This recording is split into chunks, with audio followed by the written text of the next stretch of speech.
Hey guys, welcome back. It's the Creative Cranium. I got my special guest tonight. Please say hello to Mr. Richard Fairgray. Welcome, Richard. Hi, Richard. I wanted to say hello to Richard like you instructed. That was a terrible joke. This is not a good start. You're doing Um, fine. You're doing fine. Hey, we're expecting Greg here in a minute too. He's late, and we'll make sure to rebuke him when he arrives. yeah, I think like publicly shame him. That's me silencing my phone because I am professional.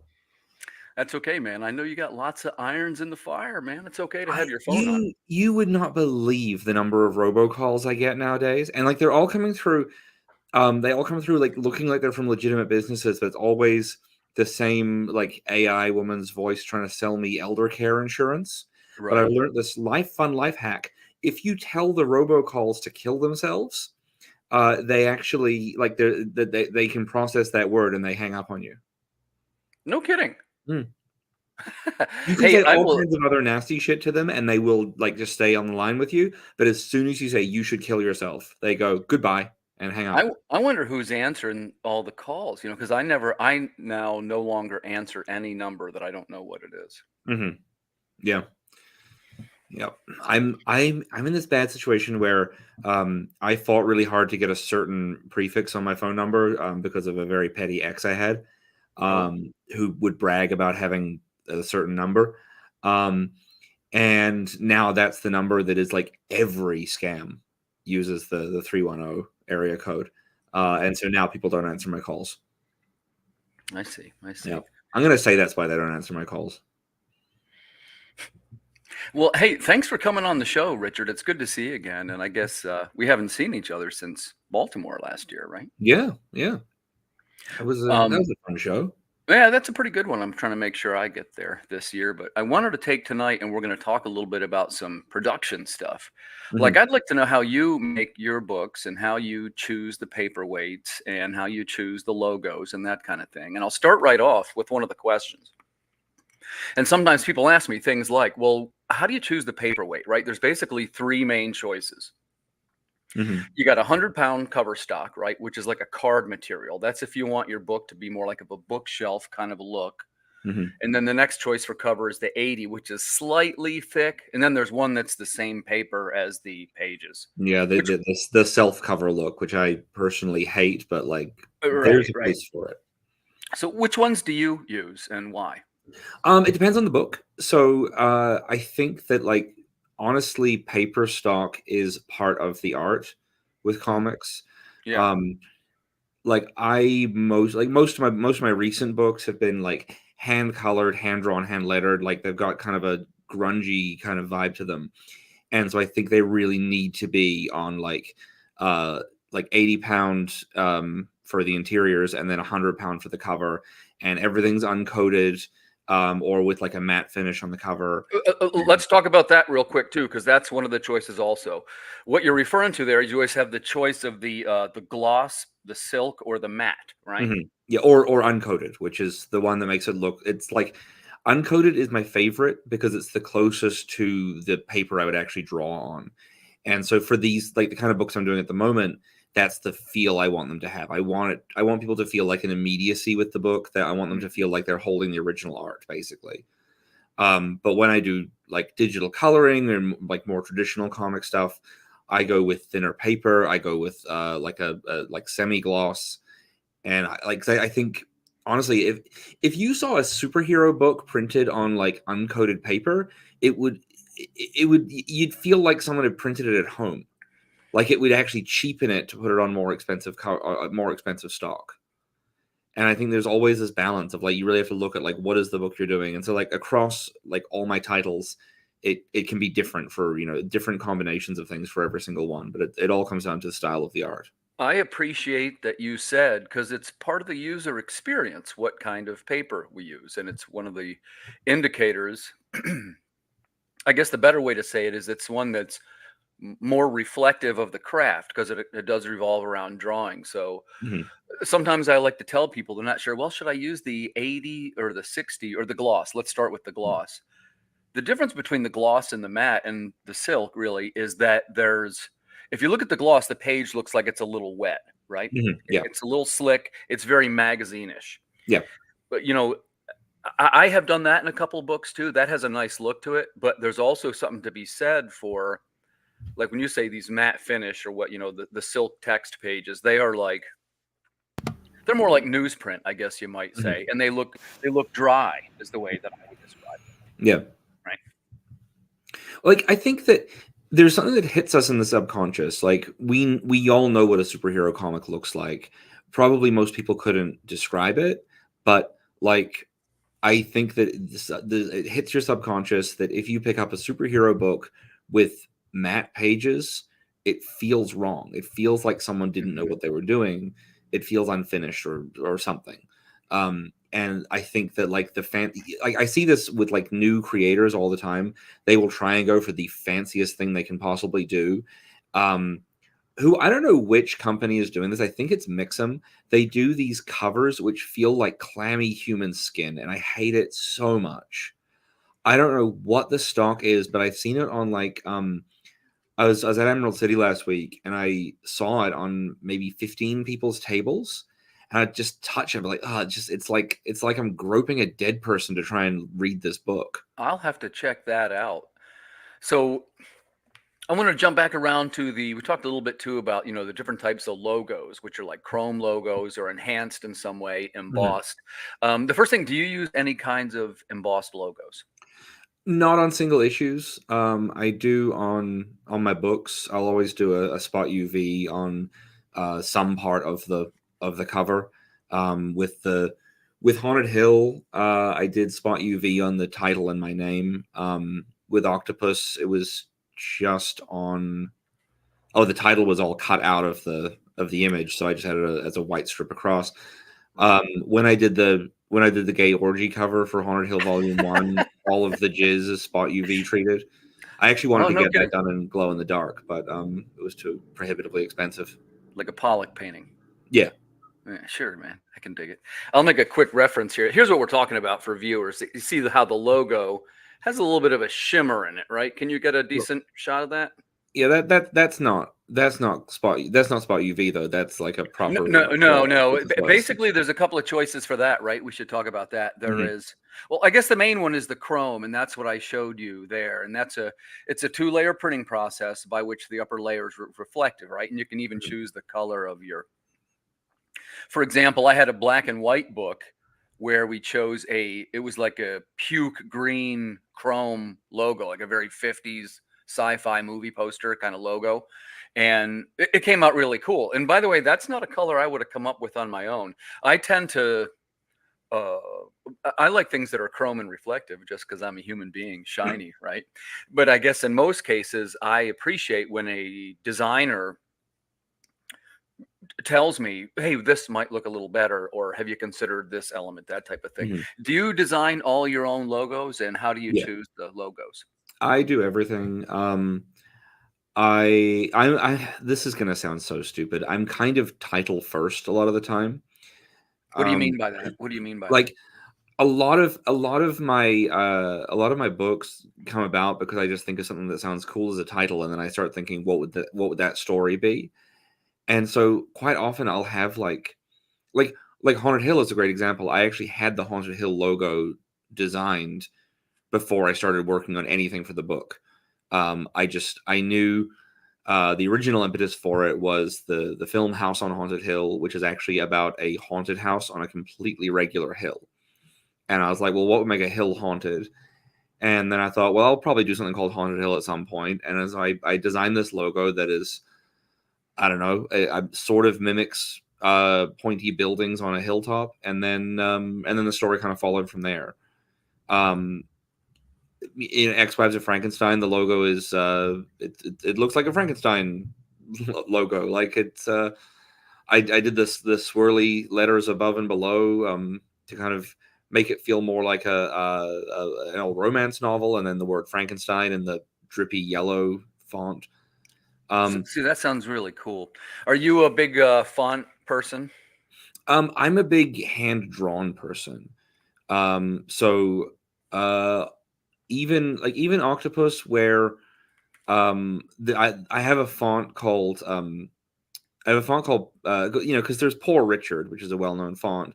So I had a font done based on my handwriting called Middle Class Richard, and then I have a font called Highfalutin Richard that is just a big blocky chunky font, and it's all hand drawn. Mm. And so I love hand drawn. Man, that's kind of a rare thing these days, Richard. yeah, well, I hate computers. Yeah. Yeah. You know, I'm tempted to ask you, hearing this, I'm tempted to ask you some AI related questions. You know, is there any element of AI in your work at all? No, God, no. Yeah, me neither. Me neither. Maybe we'll skip right over that. We're Luddites, right? I would. No, I don't think it's about being a lot. I think honestly, like anyone who's making the argument that AI is going to democratize art and make it accessible is fooling themselves. All it's going to do is make handmade work more fetishized and more expensive. I am not. I'm not worried about AI affecting my art personally. You know, my the value in my work is not in the visual quality; it's the combination of images to tell a story. Mm, mm. And I am yet to see any piece of AI art that looks remotely or that can tell a story remotely well. Even these people who are doing the like, oh, I create each panel as a separate piece and put it together. I'm like, yeah, and your comic looks like dog shit. So Hmm. unless that drastically changes, I think it's gonna be the NFT thing all over again. People will panic, people will freak out, and then someone will steal a bunch of monkeys, and people will all end up broke. And it'll be very funny for me as I sit here drawing things by hand and painting things and sticking things together. Hmm. That's a pretty great answer, man. I had a while back. I was talking with on a Zoom call with some people, and somebody said that they thought that AI art would be good for disabled people, so that they could make art like other people did. And your viewers probably have no idea of this. I'm legally blind, Oh, I didn't and know that. I said that actually, like the kind of you can do it too form of ableism is one of the most dehumanizing, and no disabled person is looking for AI art so they can make stuff just like a real boy. And this person who had said it looked at me dead in the wonky little eye and said, well, I think that's really interesting. I'd want to talk to a real disabled artist though before I made a decision. So I'm not friends with them anymore. What the? Yeah. Oh my gosh. Hmm. Yeah. Well, you know, I'm against AI, but I don't I keep my mouth shut, but I'm against it. I don't have any element of it that I use. Yeah. I got someone assumed that one of my covers was AI actually. Really? The cover for the first issue of X Files of Frankenstein is it's a paper mache sculpture. Then I photographed it and printed it out and then traced line work over it, which I then printed on acetate. And then I photographed it through the acetate, so it had the out like the drawing over top of the sculpture. And there's like various green lights being shown on the whole thing. And yeah, someone thought it was AI art, which I mean, I think it was just like it hit at the time when everyone was like trying to prove that they could identify what AI art looked like. And I think they were just way off. But it's interesting. Like I think it's really the prevalence of it on like look, there used to be this great anti-smoking campaign that just said, if smoking's so cool, how come your cousin Dwayne does it? And it was great. And it had like a picture of like this fat slob of a guy smoking a cigarette. And I was like, yeah, I don't want to be like that guy. And for anyone saying that AI is cool and good, like, then why is it only your shitty aunt and uncle on Facebook posting pictures of what if their dogs wore high heels? Like, it is the playground of the people that you try and avoid at dinner. Anyway, I could go on, but I Yeah, won't. yeah. It's and listen, I am very interested in your responses. It's a deep rabbit hole to fall down, and maybe that man, we have enough questions for that probably to do an episode Now, I ourselves. will say the film I fucking love. So AI will be regulated to tech startups. Fascinating. Thanks for tuning in, Sci-Fi and Cars.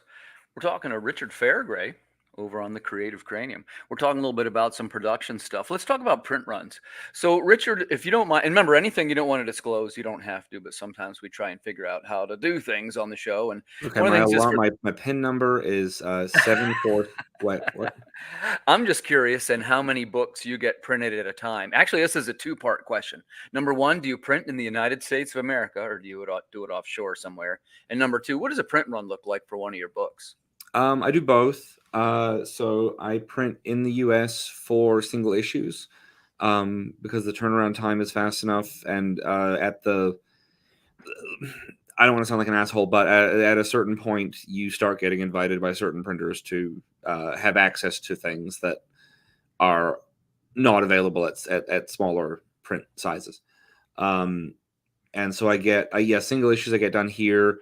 My larger books I still get done in South Korea. What do you mean by larger books? Can you? Oh, like Octopus and Haunted Hill, and my next thing I've got coming out are all like 100 to 140 page tomes. Gotcha. And so I get those printed offshore, because it's the binding that makes things so much more expensive here. The setup to do binding is rare, and the cost of parts of it are apparently prohibitive. I see. So yeah, I do that stuff offshore.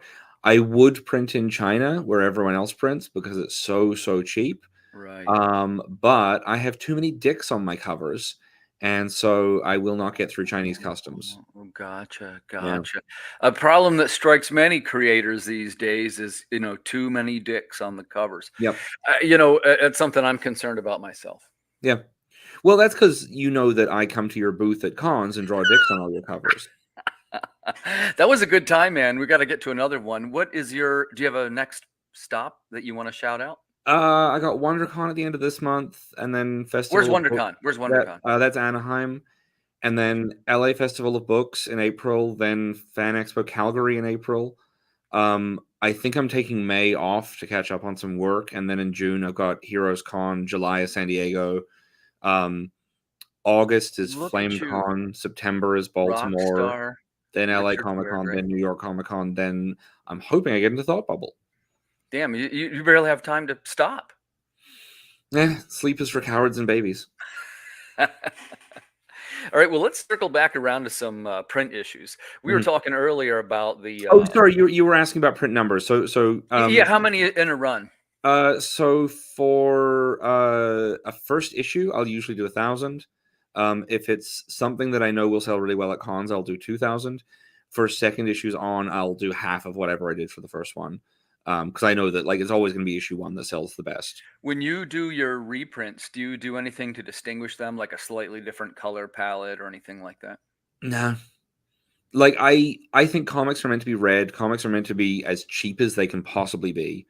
I work really hard to keep my comics cheap, and that's easy because I draw them myself, so I'm not having to pay an artist.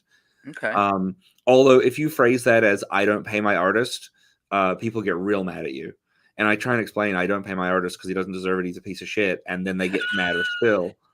But that's just my problem. I don't want people to have like, oh, this I got a first printing of this thing. I'm like, you got the same comic though. Like it's not better because it's older. Yeah.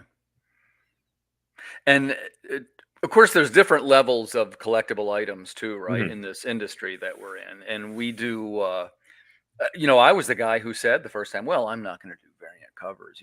That's like a ridiculous thing." And then, of course, you do Kickstarter, and you quickly discover, "Oh man, I got to do a bunch of variant covers here." It's one of the ways that like in my case, I am paying an artist, so I got to try and recoup some of the investment that I put it into these talented folks. And like one of the things that we talked about was there's essentially two kinds of paper, right? There's a printable foil and what they call a hollow foil. I'm just going to quick show those to the viewers. The printable foil, see how that looks almost like a piece of bronze. Do you see that?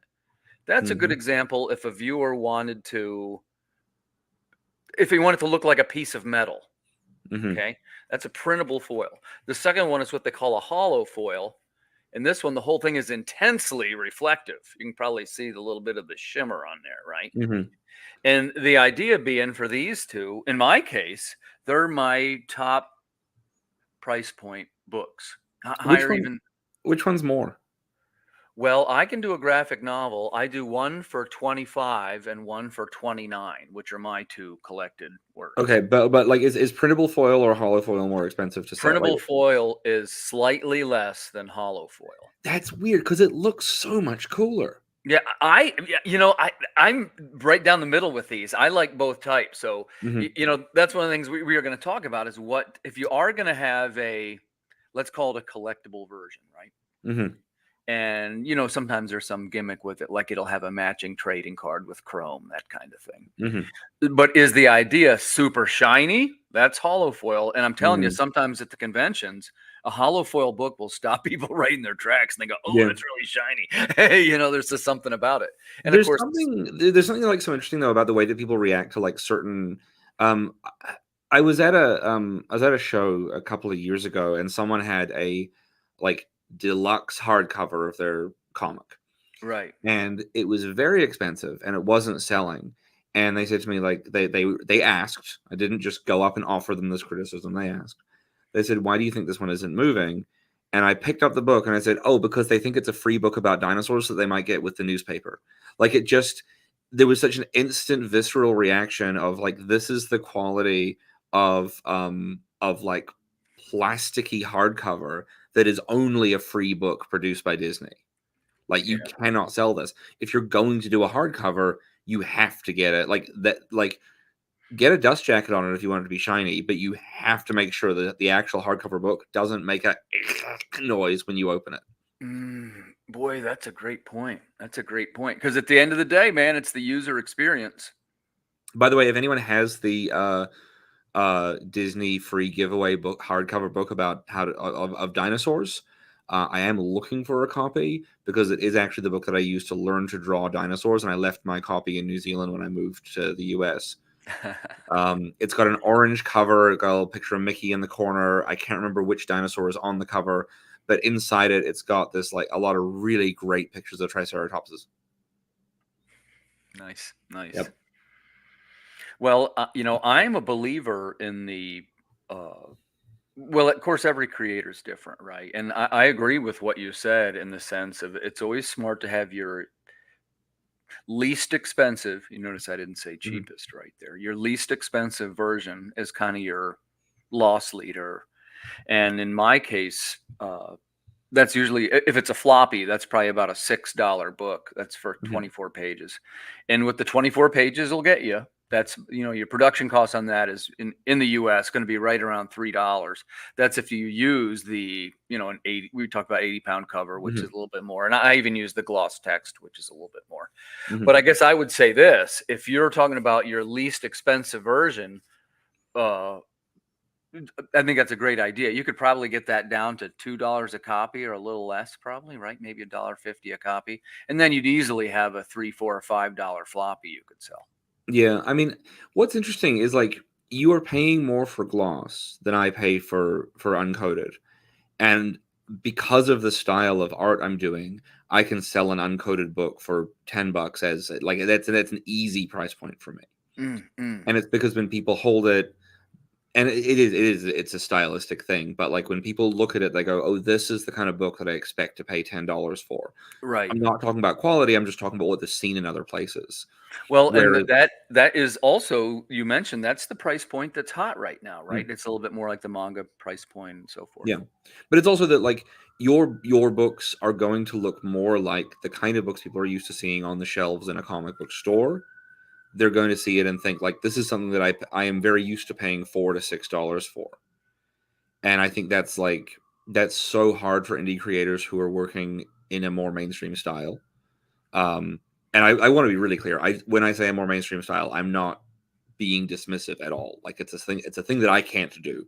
Mm, mm. Um, but like when you're working on something that looks the more your work looks like stuff that is making a huge amount of money for other companies elsewhere, the less you are able to charge for it, and it's unfair and it's difficult. You want to take this one, Richard? Alice Yeah. Quinn Rose, how do you decide on pricing when taking into account paper stock and book genre? We're probably Um, different on this one, so Richard, you go first. I know the kind of books that Alice does and where she'll be selling. So, um, I would wait until I got to an event and look around and see what people are charging for the same kind of thing. Um, because and then like add a dollar, or in Alice's case, add a pound. Um, I think that like with Kickstarter books, you can always charge like $15 to $20 for a single issue, and you're getting something early and you're getting something different. Um, but with like at conventions, you have to really think about like, does anyone know who I am? Are people coming here for me? Right, right. It's a volume experience. Yeah, like I bought a lot of art last week, um, and uh, like it wasn't about quality, and it wasn't about like production quality, and it wasn't about talent of the artist that seemed to define the cost of the pieces. I bought some of my favorite things I've ever bought for $20, and a piece that I like. Another piece was 150, and I think the two people were just as talented and just as well known. Yeah. So Yeah. it's really like all over the place. But it's the same as like anything with art. When I'm looking for variant covers from people, uh, there's some of the most talented people in the world charging $100 for a variant cover, and there are some people at the same absolutely same level who are charging 600 to 1,000. And I don't want to say those people should lower their rates by any means. Get what you can get, and you deserve it for your art. Um, Honestly, I'm the person who everyone should hate in comics because I'm telling the cheap people to charge more. So sorry. They probably Um, hated you already, in fairness. I mean, to be fair, like, look, when you're this good looking, you get a lot of, there's a lot of jealousy. Um, Again, I'm blind; I can't see myself, but I assume because of You my are look you and are pretty hair. handsome. I have to admit, I had difficulty organizing the questions. I was enraptured. Yeah, I mean, look, this is you met me once, and then the next time you've grown yourself a gray beard as if you're trying to seduce Yeah, me. what do you think, man? It's getting a little longer. Yeah. I mean, I'd trim it a little shorter, but I mean, I'm not I trying to want turn to you into a I want horse. to get like a pirate, like put a little barrette in it or something, or a little skull down there. Okay, I could do an eye patch. We could be like pirate buddies. Yeah. Pirates of the convention. So, getting back to Alice, so one thing that I say is there's a little bit of math in it, right? Like I just did my order, and there was 4 books, I guess it was. You got 4 or 5 with variants mixed in. And what I do is I stagger them on the Kickstarter. I make sure one is like Richard said, that's your reader copy. There's a cheap one. I try to have a $6 version that usually ends up being an $8 version, and looking like it'll be 10 pretty soon because of production costs. So it goes 10, 20, 30, 40 for the books. And that's how I price them. And really they're averaged across, if you know what I mean. Mhm, And what I try to do is keep it so it's right about 50% cost. And I mean, if a $10 book you sell for 20. And the mhm. reason why I do it like that, Alice, is because at the conventions, realistically, you're going to be giving a lot of them away. Like one of the things that we do at conventions, if there's any person that's kind of there's certain types of customers that maybe you show a little bit of kindness to and give them some free samples. I'll just leave it at that. You know what I mean? You'll know the customer when they come up to you, and maybe they don't have money, but they really want your book. And there are people that you should sometimes give out promotional copies. I guess that's something different for everybody. Do you do that, Richard? Do you give out a lot of promotional copies? I don't like. I'm always traveling. I'm always on my own. I'm limited by what I can carry, and I have bad shoulders. So I mean, you saw me at Baltimore last year. Like I was sold out by the Sunday morning, and then I just have this like incredibly boring day. I also do. There's like over 2,000 pages of free comics on my website. So if people want to read my shit for free, they absolutely can. Okay. Also, like I'm a big fan of crime, and if people really want stuff for free, they should steal. Like I might catch you, Well, let me ask you but this, like since we're kind of landed on it. How about digital copies? What's your take on digital copies? I've never read one. You offer them though. Yep. I offer them. People like having a digital copy of things. Some people like to read their comics digitally. I personally don't. Um, Once someone sent me a digital thing to proof read for them, so I printed it out and read it. Hmm. That's the I closest I've I ever gotten to don't digital comics. I don't read digital comics myself. Although I mean I don't want to lie. I do have a Kindle and I've used it 3 times in 7 years probably, you know. Hmm. I don't like the experience of reading a comic on the Kindle. That's just me. I don't mind reading a book on it as much. You know, Yeah, it's okay. But I think that I'm not going to ignore that digital segment. I mean, that's something that we got to be aware of. Every time, that's my fastest increasing segment on yeah, Kickstarter. yeah. And like people want a cheaper option for a way that they can engage with the book. I try to keep my PDF price low, and I try. I know that like when you do stretch goals, most people like if my stretch goal is a sticker, digital people can't get it, and that sucks. So I really try to find ways that I can like do extra things for the people who do back digitally, and so um, that becomes kind of just a constant challenge. With this campaign with the stretch goals, everyone when we get $22 more, which has been sitting out all day, when we hit 3,000, everyone's going to get digitally the like virgin versions of the covers so they can print them out at home if they want to. But then all the physical backers will get a print of one of the covers. Um, and so it's always about like trying to find the way that it can work for both. Nice, nice. Well, your project looks terrific here, man. I love your color choices, and I think that you. And by the way, now this is a great example of our topic tonight, right? So you have a little bit different approach toward print and production. First of all, having the lowest priced copy available for readers, but it also sort of emphasizes the art style with that type of paper. Hmm. So, tell us a little bit about what type of customer is going to love the Ex-Wives of Frankenstein. Um, if you're looking for something, look, I've been doing comics for a really long time. I've done every type of comics you can imagine, and I have become so obsessed with finding ways to make really good comics out of things that kind of shouldn't work. Um, Mhm. this is a conversational book. It is about, I mean, the premise is Elizabeth Frankenstein and the Bride of the Monster, on the day they find out that their husbands are alive, living as a gay couple in the Arctic, and returning to the city as heroes of Reddit and Twitter and the MRA movement. It is two women who have been pitted against each other by society, by men, by a literal monster, who realize in this moment that no one else could possibly understand what they're about to be dragged back into. And it's their story. It's two women having a nice day together, or not really a very nice day, honestly. A tense, difficult day where they are there to needle at each other and support each other in equal measure.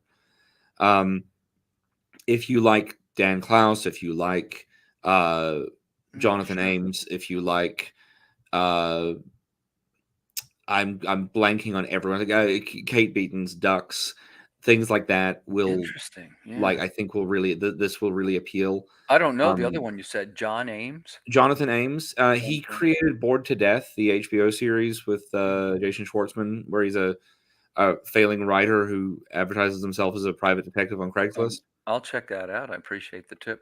Check out his book, his comic, The Alcoholic, is one of my favorite things. After I did Octopus, someone said, "Oh, you should read The Alcoholic. It's got a similar vibe, and it's phenomenally beautiful." Dean Haspiel did the art, and it's just one of the best things I've ever read in my life. Wow. Um, That's just some strong praise. I will check that out. yeah, you really should, and it got re-released through Burger Books a couple of years ago, so there's like nice editions of it everywhere, and it's yeah. I think the people who like *Halt and Catch Fire*, especially if you liked the fourth season of *Halt and Catch Fire*, you will love this book. The closest dynamic I can say for these two characters is the two. Why I'm blanking on everything now. The two main women in *Halt and Catch Fire*, Cameron and I can't remember her name. I'm terrible. I haven't watched the show for a couple of years. But it's like that difficulty of friendship, and also like the sloppiness of the day you find out that your husband is gay. We all know that if you go through a breakup, you have to you can talk as much shit as you like about your ex.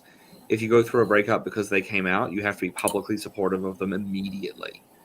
And these, like, especially Elizabeth Frankenstein, is not prepared to do that. She is really fucking mad that her husband built a lover out of corpse parts on her kitchen table. I got to tell you, man, The Ex-Wives of Frankenstein. I love the title. It's a terrific title. And also, man, it's good to see you. Greg, welcome to the show, buddy. Hey, sorry. Nice to meet you, Greg. Hey, what's up? Yeah, if you don't know Greg, you know Richard. Richard, this is Greg. Yeah, first time. Yeah. I mean, we're pretending it's the first time. We actually, I couldn't even think of a good enough joke. Like, I wanted to get a really specific dating app. I didn't want to go with Tinder. It was too obvious. Grinder. Like, that's what Greg uses. Well, obviously, I use Grinder constantly, but like that's too obvious. Like, I want to go with like Scruff or Mister or Growler. Squirt.org. I should have just said squirt.org. It's my favorite. It's so good. Why is it a .org? .gov. .gov is squirt.gov. No, seriously, squirt.org is real. It is an amazing website where you can look up local, not just local guys, but local public places where you can have sex. Oh. It lists bathhouses. It lists public restrooms with reviews. It's like the Yelp for public gay sex. It's amazing. There you go. Let me get a pen real quick. It's on the internet. Just post the link to the public chat. Hey, Greg, man, good to see you, buddy. If you get a chance, drop me the link to your Kickstarter in the private chat there, and we'll talk about it. So we're talking about some production stuff, right? I got a question for you. How about you? Do you use, first of all, what type of paperweight do you use when printing your book? It's either 80 or did you use the gloss, or is it like more of a matte finish, first of all? 80 and gloss. Yes. So why do you use the gloss? That is the more expensive paper. I'm pretty sure it's gloss. I don't know. I like the That's shiny. what I use. I like the You like the shiny. look. Yeah, we had a whole thing about that. Everybody likes the shiny.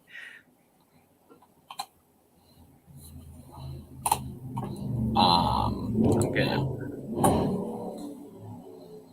it. So now, Greg, are you in a bunker of some kind, and are you under attack? There's so many things. You hear bombs going off upstairs. Hey, we'll talk about your book too, man. That's Scales. Tell us a little bit about it, Greg. So this kid, Eric Drakeson, he was on a family vacation. He doesn't really want to go on because he planned it with his father that passed away like a little while ago. So he wanted to go on it if his dad was there, but now he doesn't. So when he goes on vacation, some stuff goes down, and it's not good stuff. So nice. Yeah. So congratulations on this one too. You guys are putting out several titles now. So how many? You got the horror book still, right? Yeah. Yep. So that's Chronicles of Horror. We have 2 of those, and the third and last one is next year. So that is Chronicles of Horror, but the third one is titled Nightmare at Camp Lovejoy.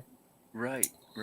And that's like Friday the 13th and the Truman Show put together. And then we have Mittens, Ink, the Seer Chronicles. Yeah. Mittens, I like that one too. That's a great title. Yeah, congratulations to you. So what's your thoughts on, I was talking to Richard a little bit about the chrome logos. It's a double question. Chrome logos and hollow foil covers. Do you spend the money and then sell them on your Kickstarter? What do you do? Tell us about I've seen a lot of people do that. I haven't really ever done a foil or any kind of thing until this Kickstarter. We are offering a green foil cover because for a while I thought it would look really cool just because the green. Is there an orb- image? I'll scroll to it. Yeah, it's like just in the that menu thing is really annoying. That one? Well, that's Yeah, pretty why cool. is the menu doing that now? That's new. It's I'm glad Kickstarter. it's not just me. Kickstarter. Well, Greg, thinks when you that say it's- green foil, is the whole thing foil? How are you doing it? it's like a shape. So it's just that orb. Gotcha. Yeah, I get it. So it is that cover, except it's gonna it says green foil cover. Yeah. How did you decide where to end the foil of it, since that sort of fades out? So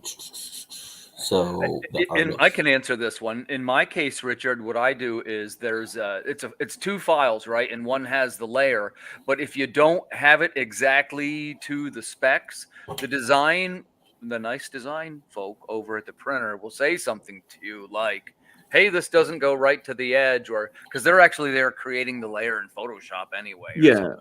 but So- like when you have something that actually fades out like this one does, like Yeah. I guess you can ignore the haze around it and just have it in the center, but it's because all my foil stuff has been on like very crisp edges. Yeah, I'll be interested to see that one, Greg. Yeah. It's the first time we're doing it. Yeah. I kind of wonder, Greg, have you printed yet? No, not yet. I would wonder if for the foil edition, if you actually did, if you removed the haze from it, you remove the haze from outside of the orb, because the shininess of the foil is going to do so much of that work visually that the haze around it on a, like, when it's printed that's not foil will like just by default look duller than anything else, and so you'll lose the light effect. It does have a little bit of a tint difference in the green foil version. It's but I'm just saying, because the foil will be so bright. Yeah. Yeah. And then I think Dylan, my business partner, he kind of like edits some of the stuff for our comics and the titles and all that stuff. Yeah. Because I don't know how to do Photoshop. I can use Canva. And I'm trying to find an example. Here's one. I'll try and show this real quick. I love Canva. Yeah. And he wants to add the foil to like the cover. There's one where the outline, in this case, you see the United States was the chrome layer. See how it's... Yeah, but see, that's a really crisp edge. It's a really... right, exactly. Yeah. I on one of my kids' books, they the book designer put spot UV over so much stuff on the cover, and it was all just kind of like, it seems to just randomly stop in the middle of things, because it was like, well, that thing fades out, but we want some of it to be shiny. I'm like, why? You're ruining the book. I might be able to find a graphic that sort of shows you. Here we go. Since it seems like you guys are slightly interested in that, that's how we do the logo file. It's a separate file that you send to the printer, and then they make it out of that. You're sending a separate file? My now, in this printer just case, requires a the separate only layer. upgrade to the book is... Say that part again? My printer just requires, like, within the same file, a separate layer of whatever I want the foil or UV treatment to be done, to just be a black version of the same of that part, but within the same file.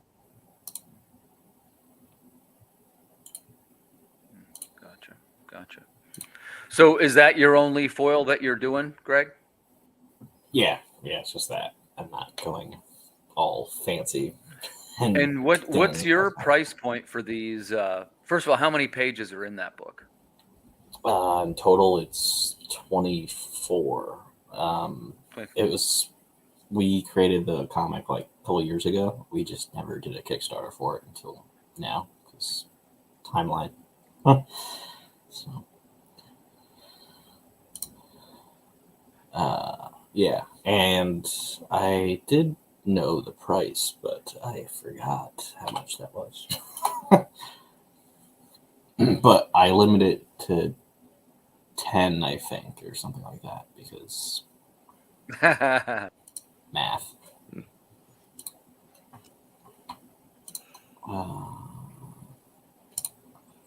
Last year, I was when I did my first Kickstarter was for Octopus, which is my memoir, and I had it was during the Make 100 thing, so I had Yeah. 100 copies of this foil stamped cover.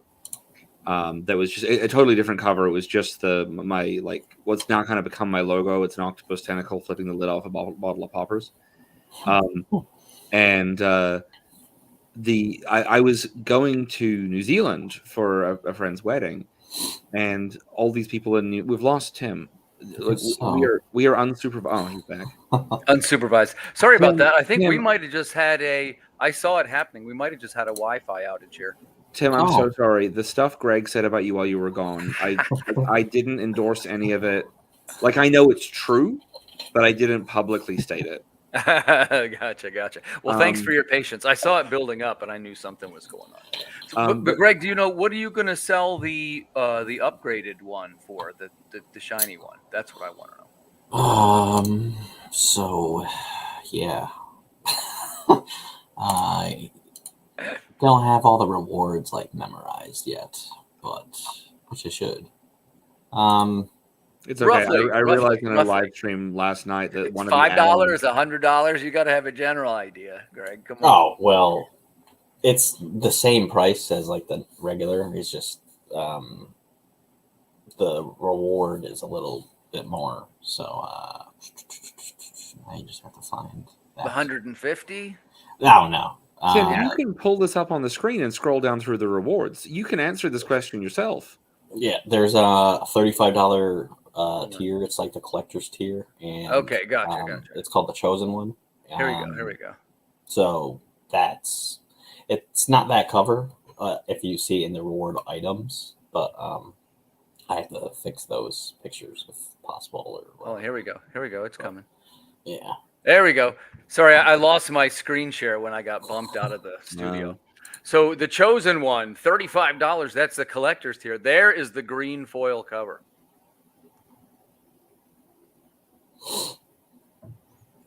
That sounds about right, man, because that's what I was saying. That mine for the hollow foil, man, those sold like hotcakes at $40 a piece. Yeah. Which to me, that's more than the graphic novel is. Which, by the way, is this one. Because, we're comparing the different things, so it's okay. In this case, that's 108 pages with the Chrome logo. See the Chrome? So that's about $30. Most of the time I sell them for about 25. So, but I'm surprised that people will pay that much. Something that Richard said earlier, which is a pretty good point, was that the paper, of course, is sort of the user experience, right? Mm-hmm. So, because he was mentioned using these matte finish papers and stuff like that, which I kind of like. We did one newsprint book and it came out pretty decent. But how do you choose what you want yours to look like, Greg? Do you just choose gloss, or you like the other ones? How did you choose it? So there's a spot foil, remember, and Comics Wellspring has a bunch of different colors that you can use, just right. Ready Comics. So I just knew I wanted to do green because green is such a prominent color in the series. So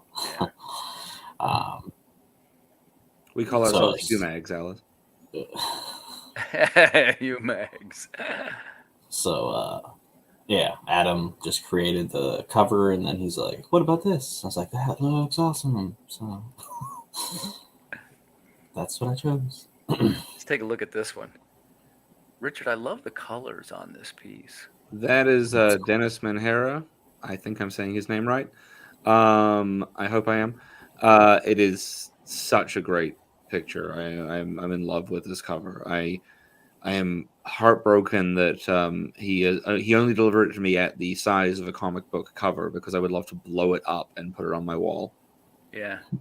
It has, in the best way, it has the feel of like almost like a 70s movie poster kind of. Yeah, yeah, that's exactly what we wanted to go for. Someone referred to this book a while back as French cinema disguised as genre fiction, That's and really cool, man. it really feels like that this is capturing that. Yeah. Um, like the Hey Weirdo cover where it's all the pieces of her that you can put together and dress up captures like the uncomfortable sexuality of the story, but this one captures like that, just that the real tone of every moment. So let's jump in here and answer Sean's question. You know, I don't use the metal covers myself. I've gotten my top level is probably the hollow foil, and I sort of have stopped there. But that's only in my case because my printer doesn't offer it direct, and I didn't want to go out. I didn't want to go outdoors for one more product. How about you? Start with Richard. Richard, do you like the variant metal covers at all? You think I do? Like you know me well enough. No, I think they're fucking terrible. No, really, be direct with us. Hey, I've Don't. got this cool way to make a comic more unpleasant to hold and read. Let me make this thing heavier for you and like not quite open right. No, they're fucking terrible. Nice, nice. Well, I appreciate your honesty. So, Greg, how about you? I never used it. I know that they sell well. I just Right, never. yeah. And isn't that like $100 item? I think something like that. Yeah. I try to be open-minded towards something I might be able to get $100 for. All right, Tim. We'll talk after. What's wrong with you? You grew the beard, man. It's not my fault. Michael, good to see you. Yeah, the book here sounds terrific. That's the Ex-Wives of Frankenstein. Oops, hold on, I did it. It's this one. There we go. Yeah, so there's my first ever. Well, no, it's not my first not safe for work cover. My first not safe for work cover that has a naked woman rather than lots of naked men.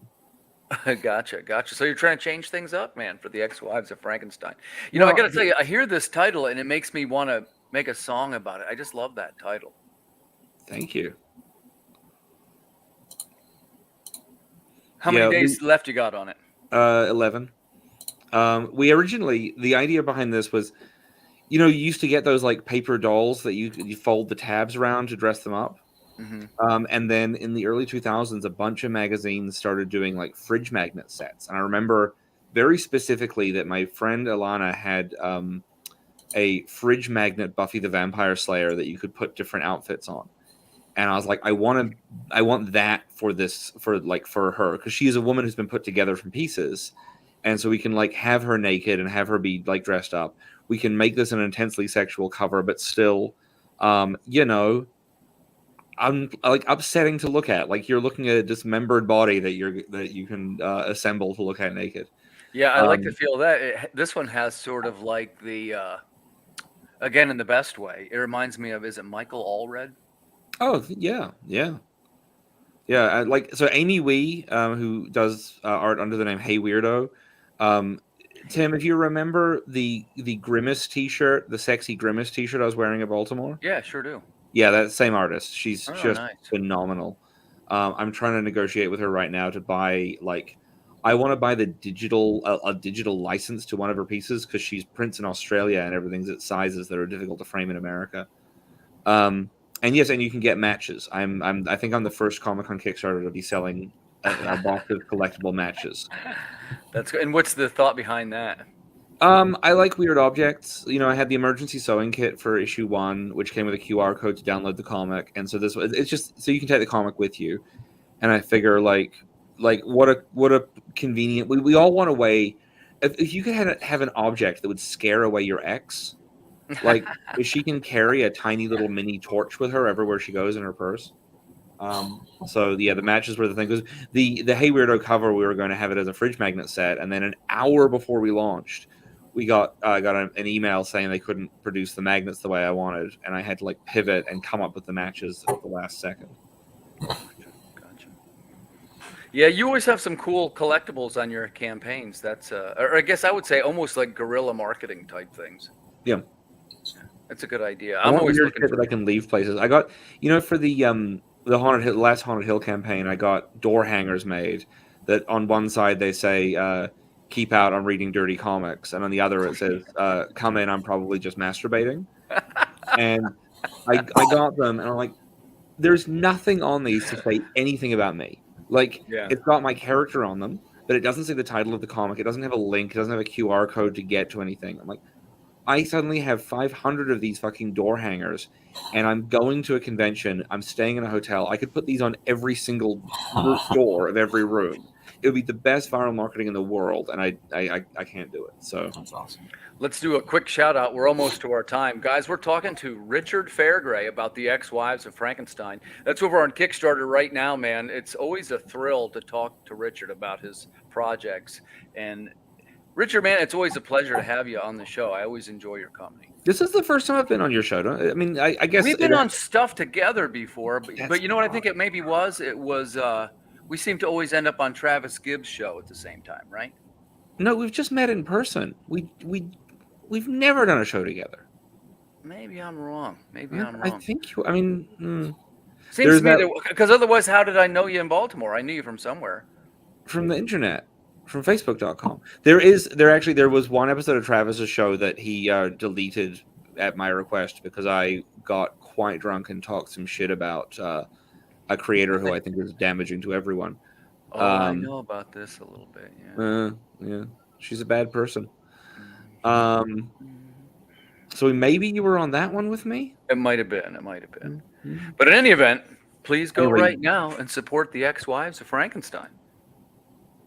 Yeah. Good stuff, man. Good stuff. And as far as for Greg, man, it's always good times over at Sierra Nova. I've enjoyed watching the growth of you guys' company. Give us a quick shout out here for Scales. That's over on Kickstarter right now as well. Let's get some supporters. Tell us why we should buy it, Greg. If you like superheroes or the supernatural, you'll like this. And it's like an origin story, but it's not at the same time. I was told earlier on our stream that someone that actually did read this, because I had like a few people read it, she said it's more of like just a foundation of like where the story is going.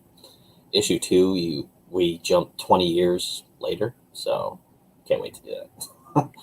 Nice. Well, I hope this is a successful campaign for you guys. And I wish you the best of success with these projects. To the people at home, to the viewers, thanks for tuning in. We're just about to our time. We got time for a quick shout out. Richard, tell the viewers where they can find you. Kickrichard.com will take you straight to the Kickstarter, and richardfairgray.com will take you to my website where you can read thousands of pages of comics. I'm the only Richard Fairgray in the entire world, so I'm very easy to track down. Perfect. And Greg, how about you? Where can we find you? Sierra Nova Comics on anything you can ever think of. Instagram, Facebook, Pinterest. Excellent. My Grinder username currently is Napoleon Bone Together. When I'm in Canada, I go under Rick Moranis. Moranis, I get it. Never a dull moment. Well, thanks for Formerly tuning Michael in, guys. J. Fox. That gets us right to our time. See you guys next Friday.